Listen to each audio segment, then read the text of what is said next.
The Ascent of Mount Carmel by St. John of the Cross, Book 2, Chapter 13, wherein are set down the signs which the spiritual person will find in himself, whereby he may know at what season it behoves him to leave meditation and reasoning, and pass to the state of contemplation. In order that there may be no confusion in this instruction, it will be meet in this chapter to explain at what time and season it behoves the spiritual person to lay aside the task of discursive meditation, as carried on through the imaginations and forms and figures above mentioned, in order that he may lay them aside neither sooner nor later than when the Spirit bids him. For although it is meet for him to lay them aside at the proper time, in order that he may journey to God and not be hindered by them, it is no less needful for him not to lay aside the said imaginative meditation before the proper time, lest he should turn backward. For although the apprehensions of these faculties serve not as proximate means of union to the proficient, they serve nevertheless as remote means to beginners in order to dispose and habituate the spirit to spirituality by means of sense, and in order to void the sense in the meantime of all of the other low forms and images, temporal and worldly and natural. We shall therefore speak here of certain signs and examples which the spiritual person will find in himself, whereby he may know whether or not it will be meet for him to lay them aside at this season. The first sign is his realization that he can no longer meditate or reason with his imagination, neither can take pleasure therein as he was wont to do aforetime. He rather finds aridity in that which aforetime was wont to captivate his senses and bring him sweetness. But for as long as he finds sweetness in meditation and is able to reason, he should not abandon this, save when his soul is led into the peace and quietness which is described under the third head. The second sign is a realization that he has no desire to fix his meditation or his sense upon other particular objects, exterior or interior. I do not mean that the imagination neither comes nor goes, for even at times of deep recollection it is apt to move freely, but that the soul has no pleasure in fixing it of set purpose upon other objects. The third and surest sign is that the soul takes pleasure in being alone, and waits with loving attentiveness upon God without making any particular meditation, in inward peace and quietness and rest, and without acts and exercises of the faculties, memory, understanding, and will. At least without discursive acts, that is, without passing from one thing to another. The soul is alone, with an attentiveness and a knowledge, general and loving as we said, but without any particular understanding, and adverting not to that which it is contemplating. These three signs at least the spiritual person must observe in himself altogether before he can venture safely to abandon the state of meditation and sense, and to enter that of contemplation and spirit. And it suffices not for a man to have the first alone without the second. For it might be that the reason for his being unable to imagine and meditate upon the things of God, as he did aforetime, was distraction on his part, and lack of diligence. For the which cause he must observe in himself the second likewise, which is the absence of inclination or desire to think upon other things. For when the inability to fix the imagination and sense upon the things of God proceeds from distraction or lukewarmness, the soul then has the desire and inclination to fix it upon other and different things, which lead it thence altogether. Neither does it suffice that he should observe in himself the first and second signs, if he observe not likewise, together with these, the third. For although he observe his inability to reason and think upon the things of God, and likewise his distaste for thinking upon other and different things, this might proceed from melancholy, or from some other kind of humor in the brain and the heart, which habitually produces a certain absorption and suspension of the senses, causing the soul to think not at all, nor to desire or be inclined to think, but rather to remain in that pleasant state of reverie. Against this must be set the third sign, which is loving attentiveness and knowledge, in peace, etc., as we have said. It is true, however, that, when this condition first begins, the soul is hardly aware of this loving knowledge, and that for two reasons. First, this loving knowledge is apt at the beginning to be very subtle and delicate, and almost imperceptible to the senses. Secondly, when the soul has been accustomed to that other exercise of meditation, which is wholly perceptible, it is unaware and hardly conscious of this new and imperceptible condition, which is purely spiritual. Especially when, not understanding it, the soul allows not itself to rest in it, but strives after the former, which is more readily perceptible. So that abundant though the loving interior peace may be, the soul has no opportunity of experiencing and enjoying it. But the more accustomed the soul grows to this, by allowing itself to rest, the more it will grow therein, and the more conscious it will become of that loving general knowledge of God, in which it has greater enjoyment than anything else, since this knowledge causes it peace, rest, pleasure, and delight without labor. And to the end that what has been said may be the clearer, we shall give in this chapter following the causes and reasons why the three signs aforementioned appear to be necessary for the soul that is journeying to pure spirit. Chapter 14, wherein is proved the fitness of these signs, and the reason is given why that which has been said in speaking of them is necessary to progress.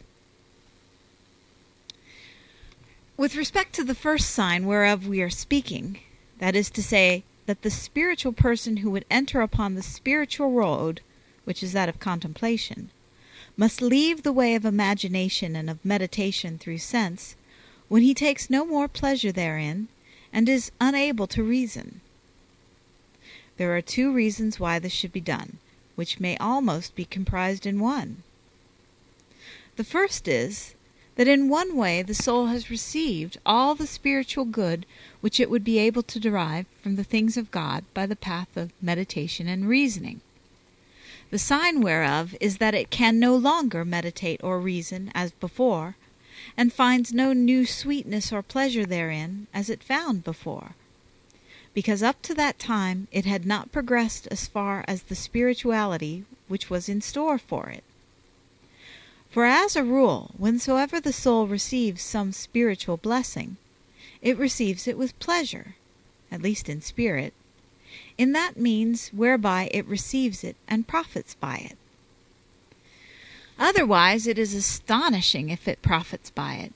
or finds in the cause of it that help and that sweetness which it finds when it receives it. For this is in agreement with a saying of the philosophers, quod sapit nutrit. This is, that which is palatable nourishes and fattens. Wherefore holy Job said, Num quid poterit comedi insulsum, quod non est sale conditum? Can that which is unsavory perchance be eaten, when it is not seasoned with salt? It is this cause that the soul is unable to meditate or reason as before. The little pleasure which the spirit finds therein, and the little profit which it gains.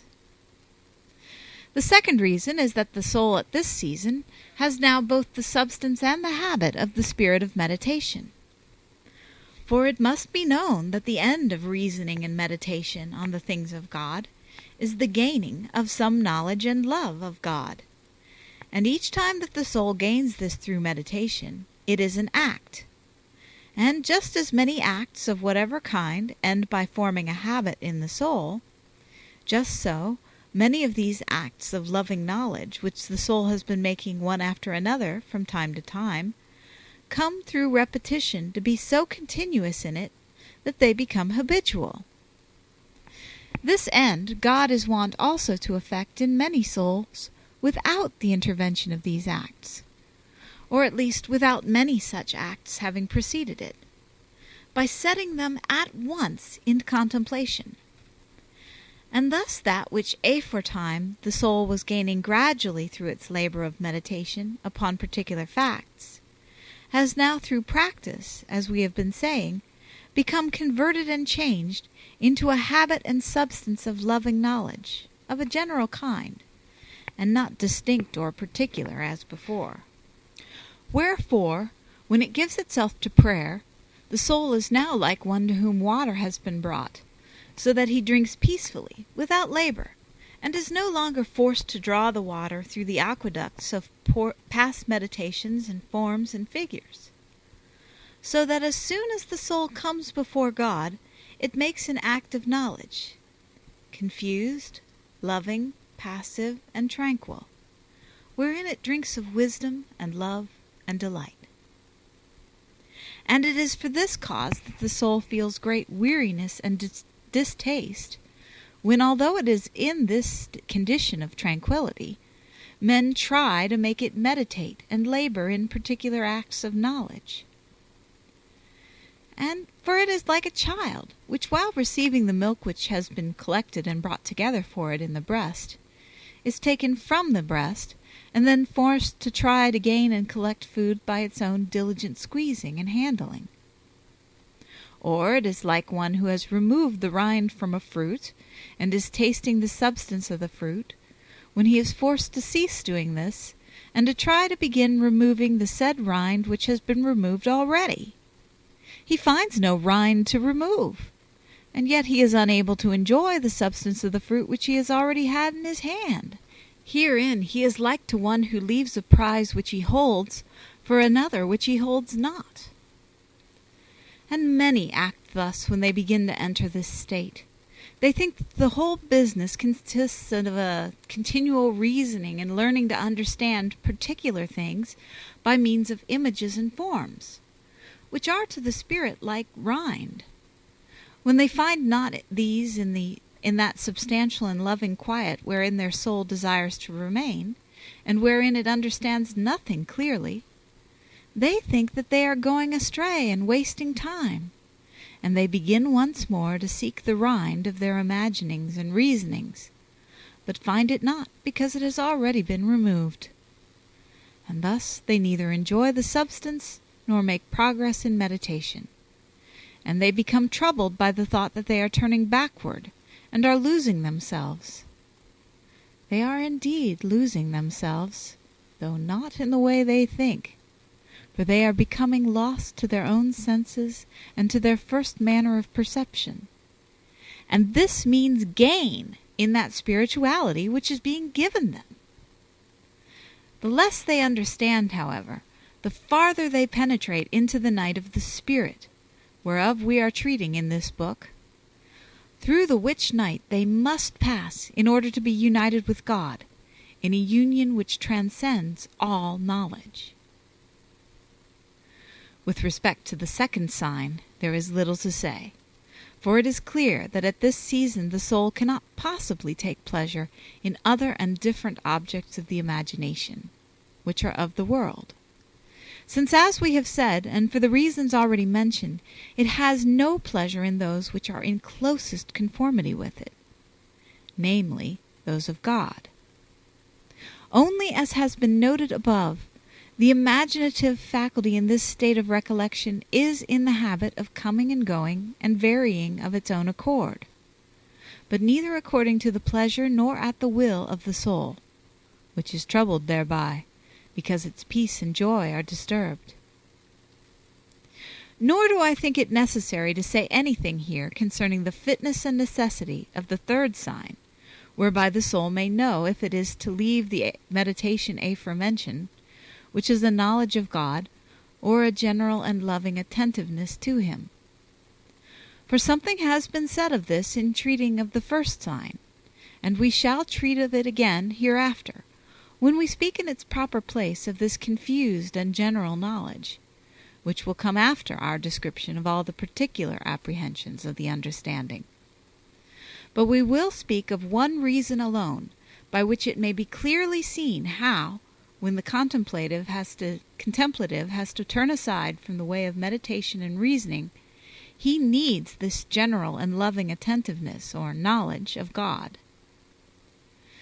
The reason is that, if the soul at that time had not this knowledge of God, or this realization of his presence, the result would be that it would do nothing and have nothing, for having turned aside from meditation, by means whereof the soul has been reasoning with its faculties of sense, and being still without contemplation, which is the general knowledge whereof we are speaking, wherein the soul makes use of its spiritual faculties, namely, memory, understanding, and will, these being united in this knowledge which is then wrought and received in them, the soul would of necessity be without any exercise in the things of God, since the soul can neither work, nor can it receive that which has been worked in it, save only by way of these two kinds of faculty, that of sense and that of spirit. For as we have said, by means of the faculties of sense it can reason and search out and gain knowledge of things, and by means of the spiritual faculties it can have fruition of the knowledge which it has already received in these faculties aforementioned, though the faculties themselves take no part herein. And thus the difference between the operation of these two kinds of faculty in the soul is like the difference between working and enjoying the fruit of work which has already been done, or like that between the labor of journeying and the rest and quiet which comes from arrival at the goal, or again like that between preparing a meal and partaking and tasting of it, when it has been both prepared and masticated, without having any of the labor of cooking it. Or it is like the difference between receiving something and profiting by that which has been received. Now, if the soul be occupied neither with respect to the operation of the faculties of sense, which is meditation and reasoning, nor with respect to that which has already been received and affected in the spiritual faculties, which is the contemplation and knowledge whereof we have spoken, it will have no occupation, but will be wholly idle, and there would be no way in which it could be said to be employed. This knowledge, then, is needful for the abandonment of the way of meditation and reasoning. But here it must be made clear that this general knowledge whereof we are speaking is at times so subtle and delicate, particularly when it is most pure and simple and perfect, most spiritual and most interior, that although the soul be occupied therein, it can neither realize it nor perceive it. This is most frequently the case when we can say that it is in itself most clear, perfect, and simple. And this comes to pass when it penetrates a soul that is unusually pure and far withdrawn from other particular kinds of knowledge and intelligence, which the understanding or the senses might fasten upon. Such a soul, since it no longer has those things wherein the understanding and the senses have the habit and custom of occupying themselves, is not conscious of them, inasmuch as it has not its accustomed powers of sense. And it is for this reason that when this knowledge is purest and simplest and most perfect, the understanding is least conscious of it, and thinks of it as most obscure. And similarly, and contrariwise, when it is in itself least pure and simple in the understanding, it seems to the understanding to be clearest and of the greatest importance, since it is clothed in, mingled with, or involved in certain intelligible forms which understanding or sense may seize upon. This will be clearly understood by the following comparison. If we consider a ray of sunlight entering through a window, we will see that the more the said ray is charged with atoms and particles of matter, the more palpable, visible, and bright it appears to the eye of sense. Yet it is clear that the ray is in itself least pure, clear, simple, and perfect at that time, since it is full of so many particles and atoms. And we see likewise that when it is purest and freest from those particles and atoms, the least palpable and the darkest does it appear to the material eye. And the purer it is, the darker and less apprehensible it appears to it. And if the ray were completely pure and free from all these atoms and particles, even from the minutest specks of dust, it would appear completely dark and invisible to the eye, since everything that could be seen would be absent from it, namely, the objects of sight.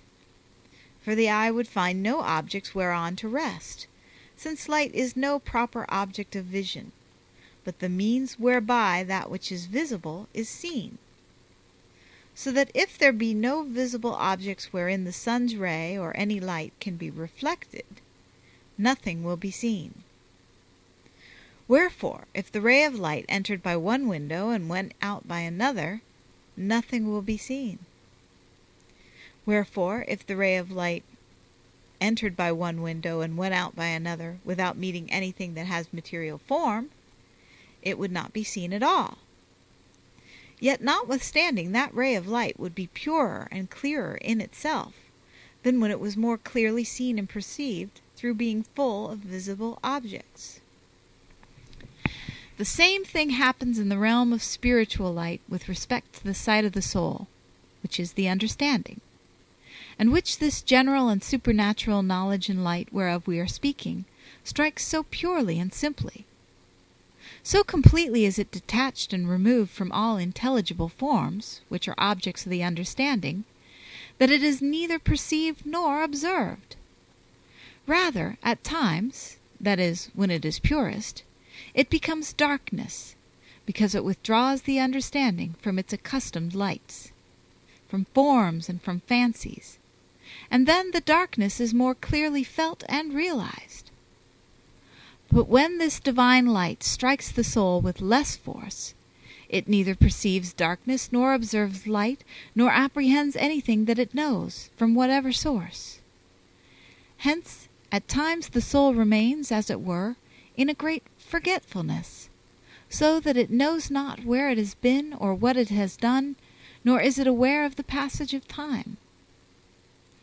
Wherefore it may happen, and does happen, that many hours are spent in this forgetfulness,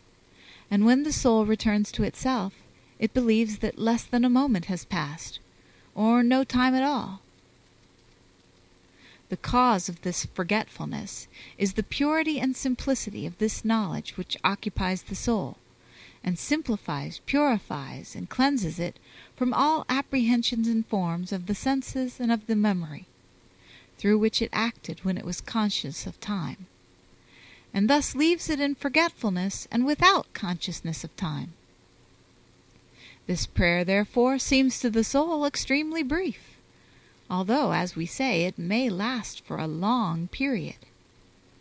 For the soul has been united in pure intelligence, which belongs not to time.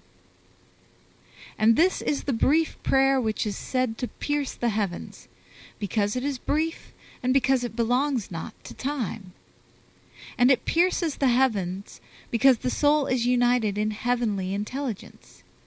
And when the soul awakens, this knowledge leaves in it the effects which it created in it without its being conscious of them, which effects are the lifting up of the spirit to the heavenly intelligence, and its withdrawal and abstraction from all things and forms and figures and memories thereof. It is this that David describes as having happened to him when he returned to himself out of the same forgetfulness, saying, Vigilavi, et factus sum sicut passert solitarius in tecto, which signifies, I have watched, and I have become like the lonely bird on the housetop. He uses the word lonely to indicate that he was withdrawn and abstracted from all things. and by the housetop he means the elevation of the spirit on high, so that the soul remains as though ignorant of all things, for it knows God only, without knowing how. Wherefore the bride declares in the songs that among the effects which that sleep and forgetfulness of hers produced was this unknowing.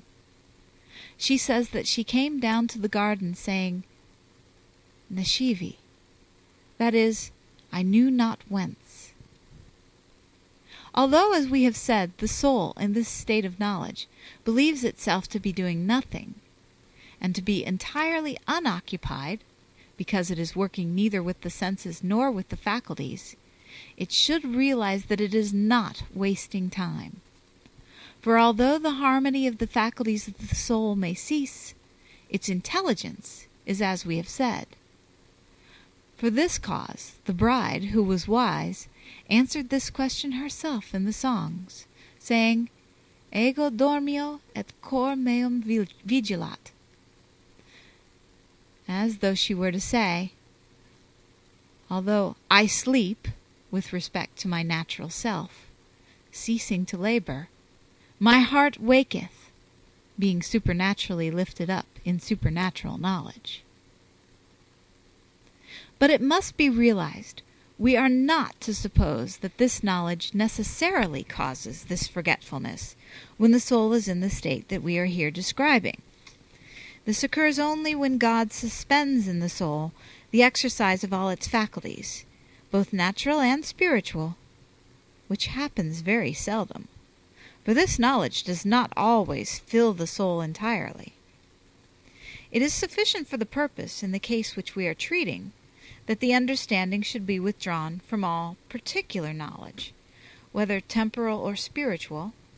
and that the will should not desire to think with respect to either,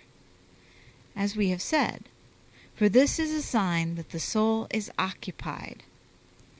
And it must be taken as an indication that this is so, when this knowledge is applied and communicated to the understanding only, which sometimes happens when the soul is unable to observe it. For when it is communicated to the will also, which happens almost invariably, the soul does not cease to understand in the very least degree, if it will reflect hereon, that it is employed and occupied in this knowledge,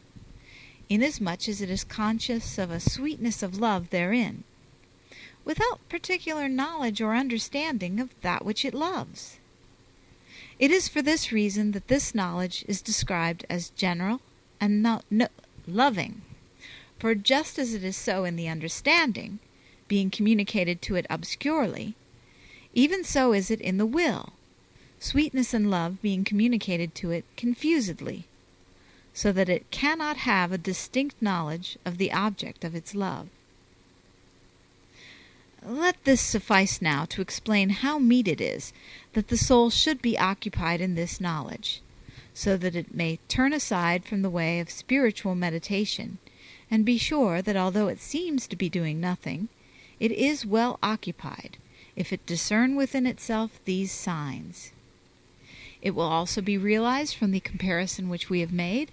that if this light presents itself to the understanding in a more comprehensible and palpable manner, as the sun's ray presents itself to the eye when it is full of particles, the soul must not for that reason consider it purer, brighter, and more sublime. It is clear that, as Aristotle and the theologians say, the higher and more sublime is the divine light, the darker is it to our understanding. Of this divine knowledge there is much to say, concerning both itself and the effects which it produces upon contemplatives. All this we reserve for its proper place, for although we have spoken of it here, there would be no reason for having done so at such length, save our desire not to leave this doctrine rather more confused than it is already, for I confess it is certainly very much so. Not only is it a matter which is seldom treated in this way, either verbally or in writing, being in itself so extraordinary and obscure, but my rude style and lack of knowledge make it more so. Further, since I have misgivings as to my ability to explain it, I believe that I often write at too great length, and go beyond the limits which are necessary for that part of the doctrine which I am treating. Herein I confess that I sometimes err purposely, for that which is not explicable by one kind of reasoning will perhaps be better understood by another, or by others yet. And I believe, too, that in this way I am shedding more light upon that which is to be said hereafter. Wherefore it seems well to me also, before completing this part of my treatise, to set down a reply to one question which may arise with respect to the continuance of this knowledge, and this shall be briefly treated in the chapter following. End of chapter 14.